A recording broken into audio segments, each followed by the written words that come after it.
תקשיב, יש משהו שאתה לא מבין ביזמות. אף אחד לא ייתן לך 300,000 שקל בחודש פסיבי כי אתה יפה.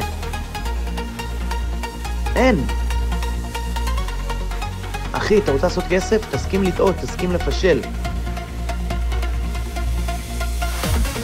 תסכים לחזור הביתה אחרי פרויקט שעבדת עליו חצי שנה, שנתיים, והוא נכשל, ואין לך כסף, כי הוא נכשל. ומתוך הכישלון, מתוך ההבנה של מה לא עשית נכון, אתה קם יום למחרת בבוקר, משחיז את הזין העצום שלך, אחי, ומתחיל מחדש.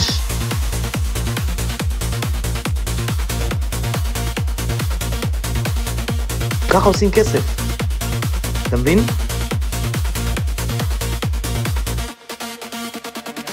כמובן שלומדים מטעויות, כמובן שמנסים לעשות את הכי טוב שלנו. אבל סתם פחד, לא כדאי לתת לו להכניע אותנו, אתה מבין? ואין לך כסף! כי הוא נכשל!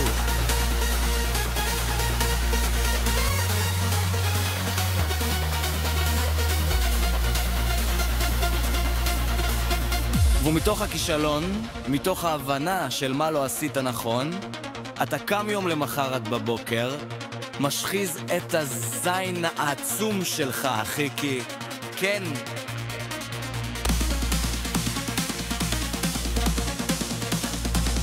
מתחיל מחדש, ככה עושים כסף. אתה מבין?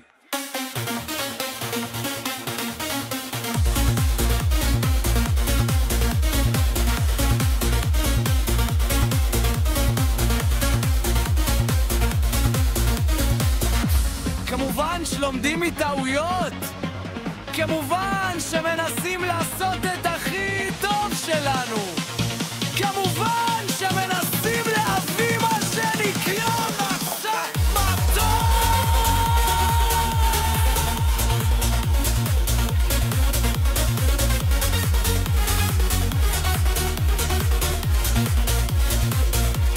אתה מלך שלו, אבי, אתם קטרים מחזות מראש.